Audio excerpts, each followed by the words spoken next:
Donc, on va enchaîner rapidement avec Lénine.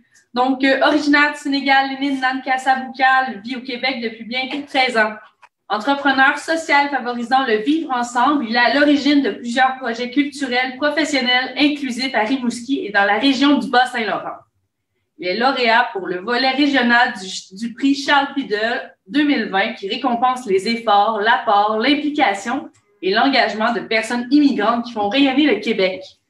Il est le fondateur du Cabaret de la diversité, un espace d'échange, de rencontres et de partage qui se veut promouvoir le vivre ensemble et célébrer la diversité dans toutes ses facettes. Donc, bonsoir, Lénine. Bonsoir tout le monde. Donc, d'abord, merci de l'invitation. Félicitations aux cibles, Sarah, Samuel, tout le monde pour le beau travail derrière toute cette belle programmation concourant à multiplier ces espaces de rencontres, de partage pour sensibiliser autour de tels enjeux. Donc, à l'occasion de cette soirée de clôture des JQSI, l'immigration des histoires humaines, qui a présentement un écho très, très, très fort en moi. J'avais ce souhait de lire et de vous partager peut-être 2 poèmes, mais avec ce qui vient de se passer, la tragédie, je ne sais pas s'il y en a qui sont au courant. Je suis du Sénégal et au moment où je vous parle, juste dans les 2, 3 dernières semaines, plus de 480 âmes ont disparu sur les côtes de mon Sénégal natal tant aimé à la recherche de l'Eldorado. D'abord, donc, j'aimerais juste donc peut-être que j'ai le cœur gros, ça je ne le cacherai pas. Et si vous permettez, donc juste peut-être ensemble vous joindre à moi et que l'on puisse observer 1 minute de recueillement pour ces 480 âmes qui ont voulu rejoindre un Eldorado qu'on les vend, qui n'ont pas ce privilège d'avoir le bon passeport. Tantôt, la bronze nous a demandé, ou bien la question, que s'est-il passé, que s'est-il fucking passé. Des fois, je me dis en apprenant de l'école du micro d'argent, peut-être en vérité, c'est parce qu'on n'est pas né sous la même fucking bonne étoile. Sous l'étoile sous laquelle tu nais, tu as peut-être le bon ou le mauvais passeport. Et selon certains contextes, des fois, donc, tu te dois d'arpenter ces chemins qui coûtent des fois la vie. Si vous le permettez, que ça vous tente, vous joindrez-vous à moi pour observer 1 minute de recueillement pour toutes ces âmes, mais aussi pour toutes ces âmes à travers la planète qui nous ont quittés autour de cet enjeu qu'est la migration. Vous joignez-vous à moi? Oui, on y va avec toi. Donc, Sarah, est-ce que vous pourrez, s'il vous plaît, juste maintenir la minute de recueillement, s'il vous plaît?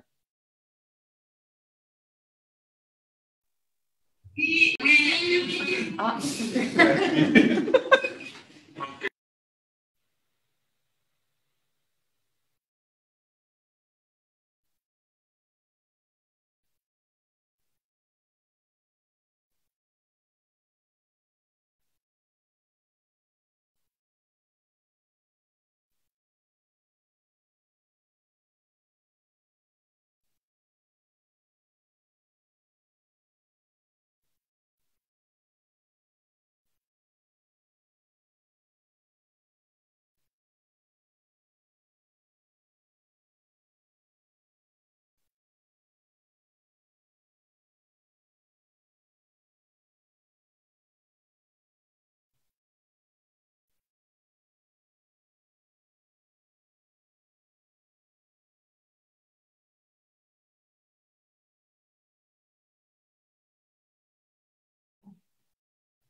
Merci.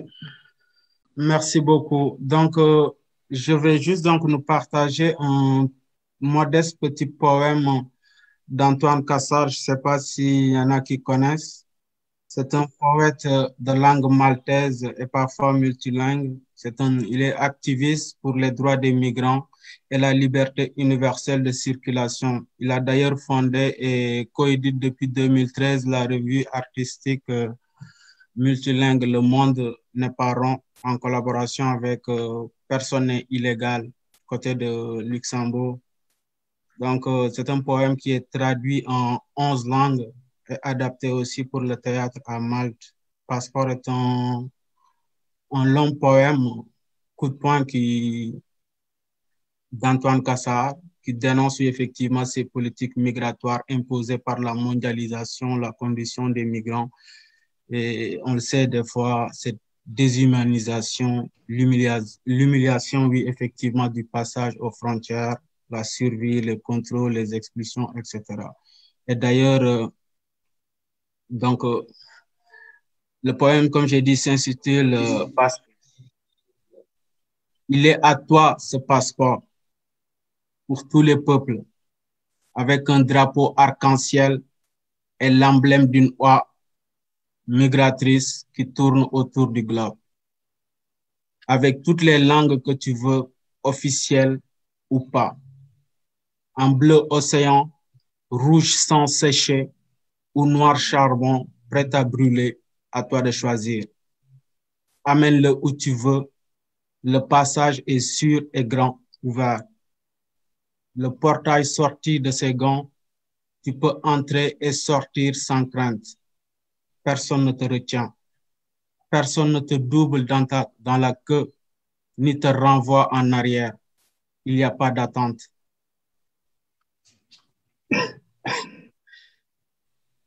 Personne ne te dit Ikhra papier bit, déclenchant la tachycardie avec la pâleur de son index. Personne n'écarquille ni ne plisse les yeux en fonction du produit national brut par tête de la nation que tu laisses derrière toi. Tantôt, ce qu'on a dit depuis tantôt a un fort écho de la décolonisation jusqu'à cette gratitude et cet amour de vouloir s'enrichir de nos différences. Et à tout frère ou à toute sœur qui s'explore, si elle me le permet, j'aimerais juste rappeler que, en vérité, nous ne devenons ce que nous sommes par la négation intime et radicale de ce qu'on a fait de nous. D'ailleurs, à qui appartient la terre? Pourquoi un Caucasien, s'il a envie de visiter ma Casamance natale, il se lève, fait sa valise une semaine après, il se retrouve à manger des mangues dans mon village. Mais pourtant, il n'y a pas cette réciprocité. On nous parle de crise des femmes migratoires, il n'y a de crise que lorsque c'est le Sud qui essaie de regagner le Nord. Mais quand c'est le Nord qui se veut de débarquer dans le Sud, piller ses richesses, violer ses femmes, on ne nous parle pas de crise. Ayons cette humilité de réviser notre narratif, parce qu'en vérité, dans le mot, l'humain pense. Nous sommes tous humains, nous sommes tous égaux, dit-on. J'aimerais bien y croire. Osons célébrer nos différences, célébrer nos diversités qui font que l'humanité est si belle.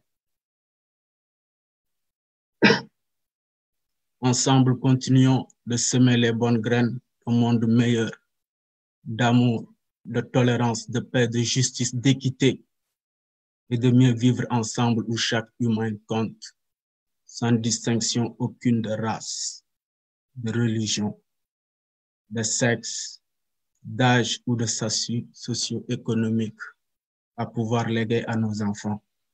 Je le dis souvent, je le répète. J'ai été privilégié par la vie de pouvoir me faire appeler papa. Un de ces jours, peut-être, ma fille et sa génération nous demanderont: qu'a-t-elle foutu votre génération pour aplanir les herbes de la nôtre pour qu'on puisse vivre dans un monde où chaque humain compte? En vérité, à ces questions, il n'y a que deux types de réponses.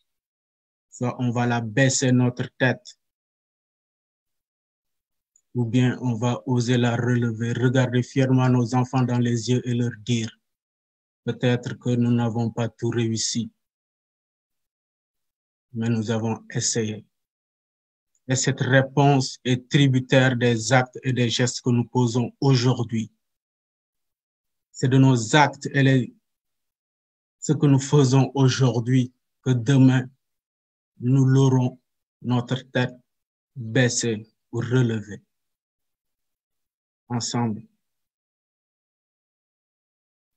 je nous invite à revenir à l'essence de nos êtres.